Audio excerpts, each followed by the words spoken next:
Hello everyone, I am Professor Aditya Agarwal. Heartily welcomes you to my YouTube channel which is Quantity Surveying and Costing.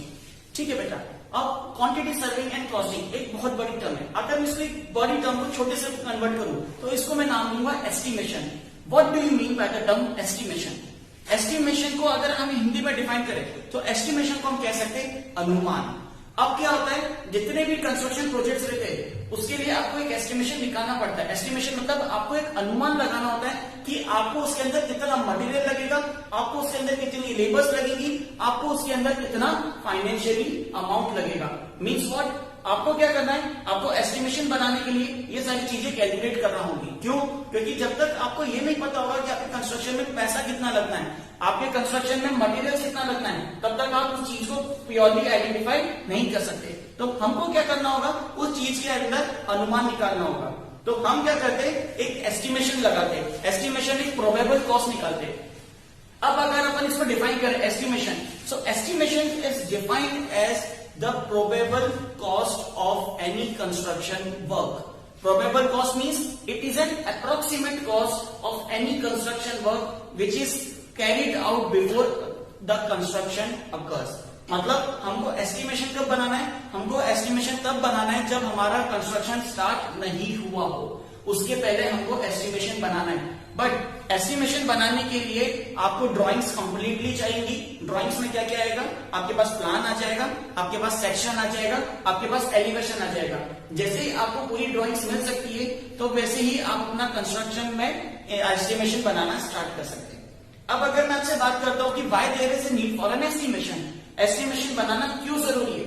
Estimation बनाना इसीलिए जरूरी है ताकि आप अपने clients को बता सके कि भैया आप जितना भी कंस्ट्रक्शन वर्क कर रहे हैं तो उसके लिए आपको फाइनेंशियली रेडी रहना होगा. Means if you are going to construct a 2000 square feet construction, then the amount will be equal to this and that. So you have to carry out an estimation. Second, अगर आपको loan लेना है, अगर आपको कहीं से भी amount जुगाड़ना है, मतलब आपको अगर अमाउंट कहीं से अरेंज करना है, so what you have to do, you have to prepare an estimate and corresponding to that estimate you will be able to acquire the loan from any bank. आजकल bank भी आपसे estimate लेती है. With the help of estimates they are going to sanction the loans from you. So there is a need for the estimate. अब तो हमको इतना समझ में आ गया कि एस्टिमेट होता क्या है. अगर मैं एस्टिमेट को सिंपल टर्म्स में डिफाइन करूं, सो what is the definition of the estimate? Estimate,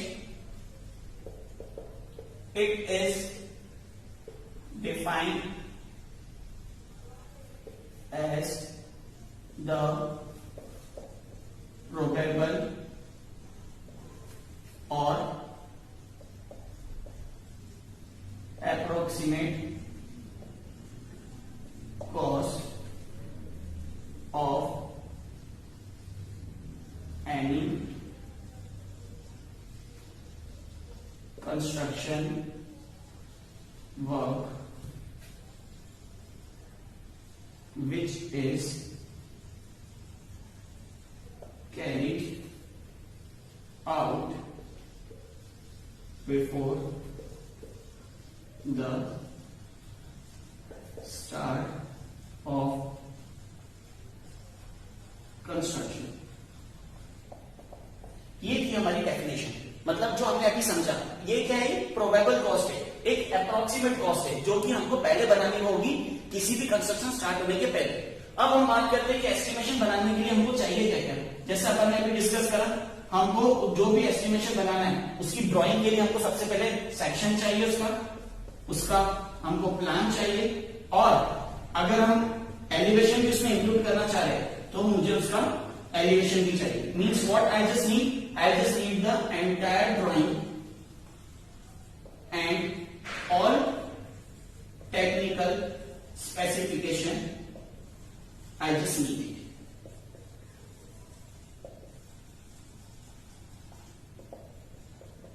So this is the basic overview about the types this is the basic overview about the estimate. अब हम बात करते हैं कि टाइप्स. अब हमारे एस्टिमेट जो रहते हैं वो डिफरेंट टाइप्स के रहते हैं. फॉर एन एग्जाम्पल एक हम बनाते हैं, सबसे पहले आता है हमारे पास प्रिलिमिनरी एस्टिमेट. हम पहले इसके बारे में डिस्कस करते हैं कि प्रिलिमिनरी होता क्या है. प्रिलिमिनरी एस्टिमेट वो टाइप का एस्टिमेट रहता है जो सबसे शुरुआत में बनाया जाता है ताकि क्लाइंट का माइंड सेटअप हो सके. फॉर एन एग्जाम्पल अगर मैं आपसे कहता हूं कि आज हमारा जो कंस्ट्रक्शन रेट ऑफ चल रहा है वो चल रहा है 1300 रुपए या 1200 रुपए। आज हमारा अगर अप्रोक्सीमेटली 1200 रुपए स्क्वायर फीट का कंस्ट्रक्शन का काम चल रहा है और मुझे 1000 स्क्वायर फीट में कंस्ट्रक्शन करना है, तो मेरी एक अप्रोक्सीमेट कॉस्ट कितनी आ जाएगी? 1200 into 1000। That is known as preliminary estimate. Preliminary estimate is also known as rough estimate. तो हम एक एक करके टाइप्स ऑफ एस्टिमेट पे जाते हैं और ये देखते हैं कि हमारे पास कौन कौन से टाइप्स ऑफ एस्टिमेट रहते हैं और उन एस्टिमेट्स को हम कैसे प्रिपेयर करते हैं। ओके, तो सबसे पहले इसमें हमारे पास आता है टाइप्स ऑफ एस्टिमेट।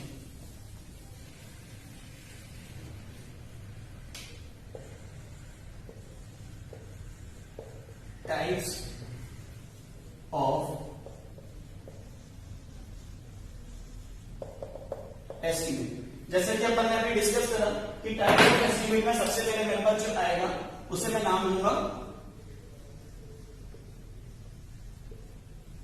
प्रिलिमिनरी और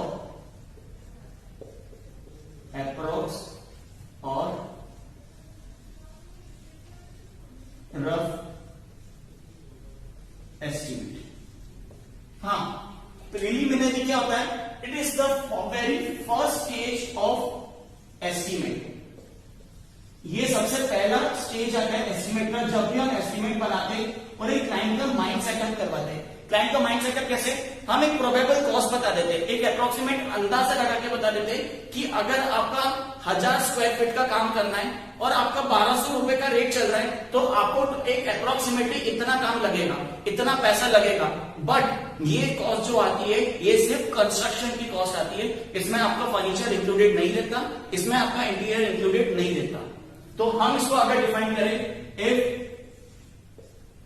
पर square feet cost is ₹1200 approx and area of construction is about 1000 square feet, then the probable cost will be this should be multiplied by this. So you will get the probable cost, which is 1200 into 1000. So you will get an approximate cost. और ये वाला जो आपका estimate रहता है इसको आपको approve करवाना रहता है with the help of PWD department. Okay, ये था हमारे पास सबसे पहला टाइप का estimate which is known as preliminary, approx या फिर रफ एस्टिमेट। अब इसमें हमारे पास आता है सेकंड टाइप का estimate which is known as plinth area estimate. अब इसमें हमारे पास सेकंड टाइप का एस्टिमेट आता है which is known as plinth area estimate. अब पहले अपन बात करते हैं कि प्लिंथ एरिया क्या होता है। अगर हम प्लिंथ एरिया को डिफाइन करें कि हमारे पास अगर एक प्लॉट है, वो जो प्लॉट है ये आपका एक प्लॉट है, इस प्लॉट का जो टोटल है वो है आपका 1500 स्क्वायर फीट। ये प्लॉट का जो साइज है वो है आपका 1500 स्क्वायर फीट। अब ये 1500 स्क्वायर फीट ये आपका टोटल प्लॉट एरिया है, बट ये आपका कंस्ट्रक्टेबल एरिया नहीं है। कंस्ट्रक्टेबल एरिया वो एरिया होता है जिसमें आप अपने पूरे प्लॉट में से कंस्ट्रक्शन करते हैं। मींस आपको क्या करना है, प्लिंथ एरिया निकालना है। प्लिंथ एरिया वो एरिया रहेगा जहां पे आप अपना कंस्ट्रक्शन करेंगे। जैसे कि हम बिल्डिंग बायलॉज को जानते हैं, हमने एक सब्जेक्ट पढ़ा था बिल्डिंग प्लानिंग एंड आर्किटेक्चर, उसमें बिल्डिंग बायलॉज हमको ये बताता है कि आपको फ्रंट में इतनी स्पेस छोड़नी चाहिए, साइड में इतनी स्पेस छोड़नी चाहिए, पर एट लास्ट आपको इतनी स्पेस छोड़नी चाहिए। Means what, you have to provide certain open spaces in your structure. This area is known as your plinth area. अगर मेरे पास बात करूं कि प्लॉट एरिया 1500 स्क्वायर फीट है, तो मेरे पास प्लिंथ एरिया अप्रोक्सीमेटली जो आएगा वो उसका अप्रोक्स अगर मैं 60% भी ले लेता हूं तो 1500 का 60% आ जाएगा 900 स्क्वायर फीट। मींस अब आपका कंस्ट्रक्टेबल एरिया कितना हो गया, 900 स्क्वायर फीट। मींस आपने क्या करा, उसका डायमेंशन ले लिया L/B, उसका डायमेंशन है 900 स्क्वायर फीट। अब आपको क्या करना है, एक एस्टीमेट बना के देना है। तो उस एस्टीमेट में आप क्या करोगे, वहां से पता करोगे कि इस एरिया का क्या रेट है। फॉर एन एग्जाम्पल, अगर प्लिंथ एरिया का जो रेट है वह अप्रोक्सीमेटली ₹1400 है, ₹1400 पर स्क्वायर फीट। और आपका प्लेन एरिया जो है वह है ₹900। सो आपकी total cost, total approximate cost कितनी आ जाएगी? 1400 इंटू 900, ये आपको दे देगा आपका प्लिंथ एरिया एस्टिमेट। मतलब जहां जहां पे आप कंस्ट्रक्ट करोगे वहां का आपको एक एस्टिमेशन मिलता जाएगा। इस टाइप के एस्टिमेशन को हम कहते हैं plinth area estimation. Okay okay, next हमारे पास आता है क्यूबिकल एस्टिमेशन। नेक्स्ट इसमें हमारे पास आता है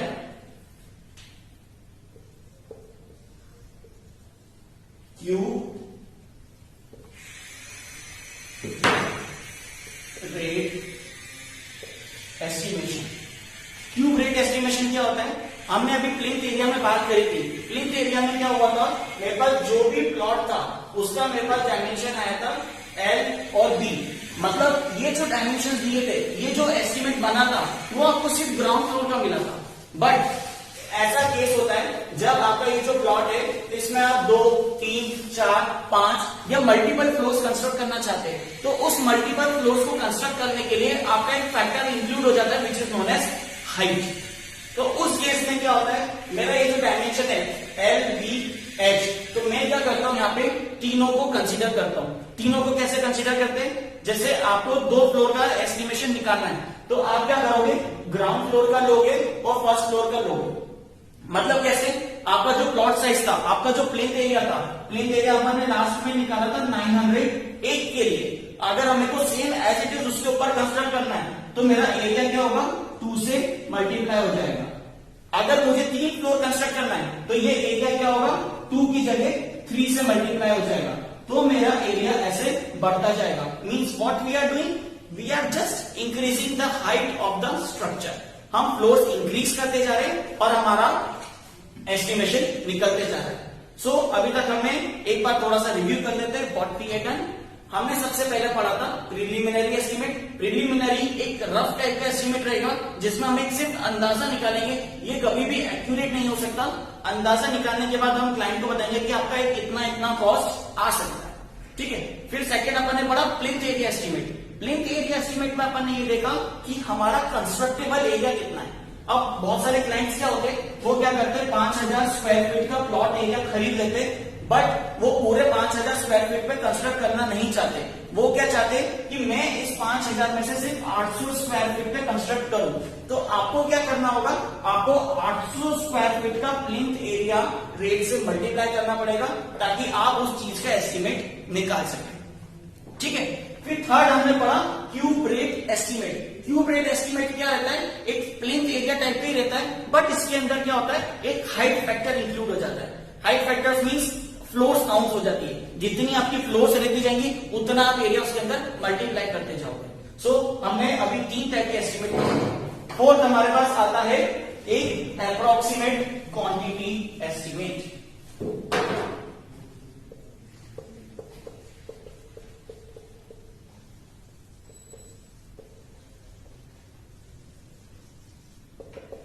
फोर्थ हमारे पास आता है अप्रोक्सीमेट क्वांटिटी एस्टिमेट। अब अप्रोक्सीमेट क्वांटिटी एस्टिमेट क्या होता है, इस टाइप के एस्टिमेशन में हम एक अप्रोक्सीमेट क्वांटिटी निकालते हैं कि हमको कौन सी चीज की कितनी क्वांटिटी लगेगी।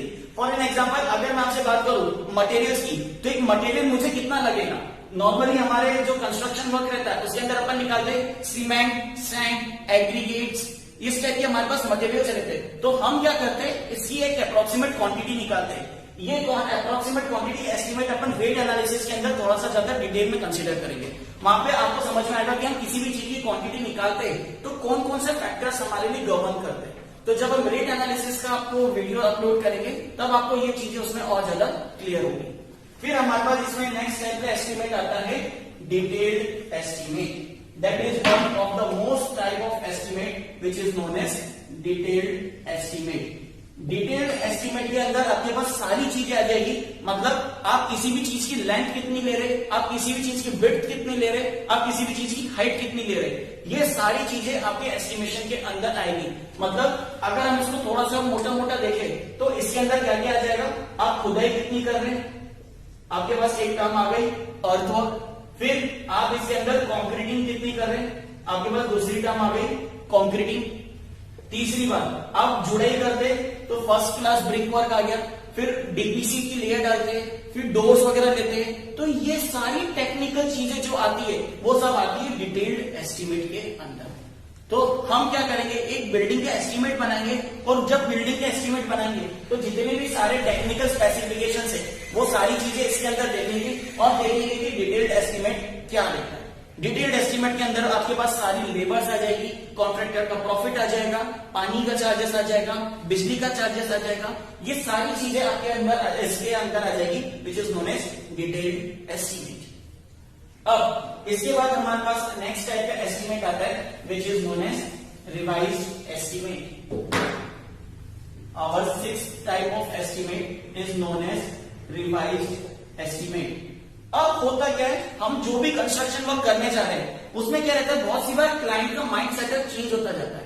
क्लाइंट का माइंड सेटअप कैसे चेंज होता है कि वो क्या चाहता है कि मुझे ये जो वॉल थी वो यहाँ कंस्ट्रक्ट नहीं करनी, मुझे यहाँ कंस्ट्रक्ट करनी है, मुझे कंस्ट्रक्शन में यहाँ पे कुछ अलग टाइप से इंटीरियर वर्क डिजाइन करना है, मुझे कंस्ट्रक्शन में ये वाली चीजें ऐड करना है। तो मेरे पास क्या होगा, मुझे क्या करना पड़ेगा, अगर आपकी कोई भी नई चीज ऐड हो रही है पुराने कंस्ट्रक्शन में तो आपको क्या करना पड़ेगा, अपने एस्टिमेशन को रिवाइज करना पड़ेगा। Revise means what, you have to add this things also. Revise means आपको पूरा नया नहीं बनाना है, आपको क्या करना है, जो भी चीजें ऐड अप होती जा रही है उसके कारण आपको एक एस्टिमेट प्रिपेयर करके देना है उन एडिशनल चीजों का।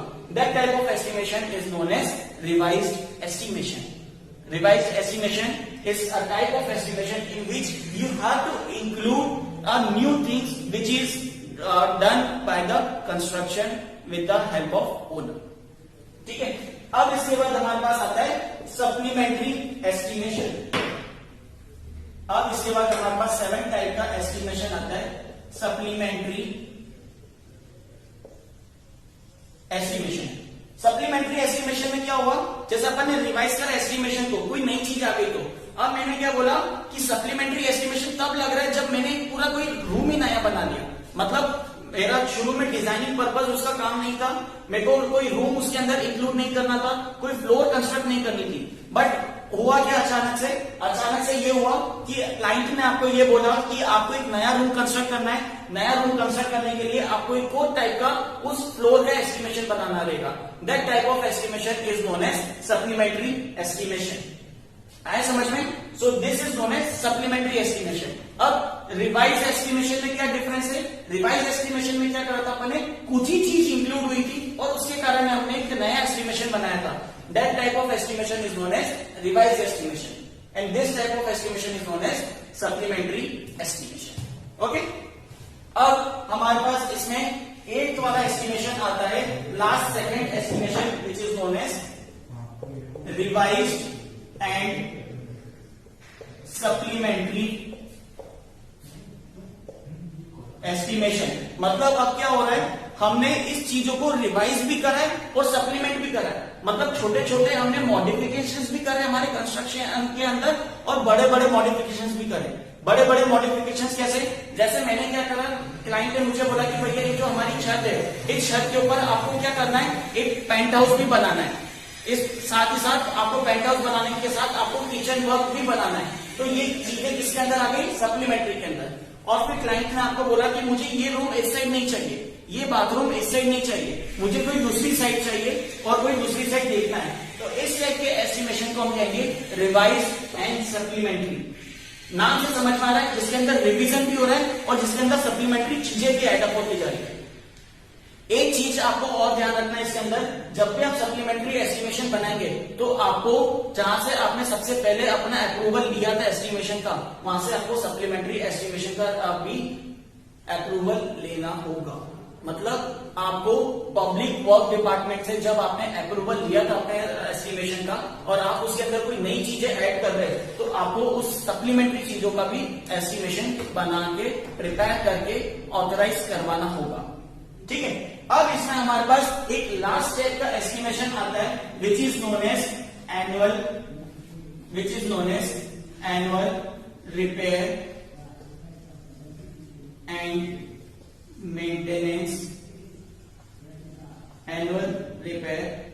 Maintenance estimation. अब annual repair and maintenance estimation नाम से समझ में आ रहा है, मतलब क्या है, आपका जो पूरा कंस्ट्रक्शन वर्क कंप्लीट हो गया तब आपको क्या लगेगा, एनुअल रिपेयर लगेगा। मतलब हो सकता है जब आपका पूरा कंस्ट्रक्शन हो जाए तो दरवाजे की कुछ कील निकल रही हो, कहीं से कुछ प्लास्टर निकल रहा हो, कहीं पे मुझे कुछ मॉडिफिकेशंस करनी हो, तो एक स्टेप का अपन एस्टिमेशन बनाते हैं। मतलब हमको एक अनुमान लग जाता है कि हर साल मेरे घर में कितना खर्चा आ सकता है। That is known as annual repair and maintenance. इसमें आपकी बेसिक घर में जो जितनी भी चीजें रहती है, जैसे अगर अपन बात करें पेंट का, तो अगर आप 3 साल में पेंट कराते हैं तो 3 साल में 10,000 का पेंट होता है, तो 1 साल में कितने का हो सकता है। तो हम क्या करेंगे, एक स्टेप का एस्टिमेशन बनाएंगे जिसका हम नाम देंगे annual repair and maintenance estimation. So we just read out the 9 types of estimation, और हर एक एस्टिमेशन क्या है, एक अनुमान है। ये कभी भी आपको एक्चुअल कॉस्ट नहीं देगा। एक्चुअल कॉस्ट आपको तभी मिलेगी जब आपका पूरा कंस्ट्रक्शन वर्क खत्म हो जाएगा, और पूरा कंस्ट्रक्शन वर्क खत्म होने के बाद आपको जो कॉस्ट मिलेगी that is known as actual cost. And आप जब भी एस्टिमेट बनाएं तो आपको इस तरीके से एस्टिमेट बनाना है कि आपका जो एक्चुअल कॉस्ट है और आपका जो एस्टिमेशन कॉस्ट है, it should not very more than 5 to 10%। एक बार फिर से, आप जब भी कंस्ट्रक्शन वर्क करेंगे और उसका जो डिटेल्ड एस्टिमेट बनाएंगे, वो डिटेल्ड एस्टिमेट और एक्चुअल कॉस्ट के बीच का जो डिफरेंस है वो 5 to 10% से ज्यादा नहीं होना चाहिए। अगर वो 5 to 10% से ज्यादा हो रहा है, means you are lacking somewhere. Okay, so we have just today, I am just going to conclude what we have done. We have just done first what is the type of estimation and what are the different types of estimation. In the next class, we are going to prepare a building estimation with the help of 2 methods. One is long wall, one is long wall, short wall, another is center line method. So, okay, if you like the video, please subscribe my channel and also like the video and share with your friends. Thank you so much.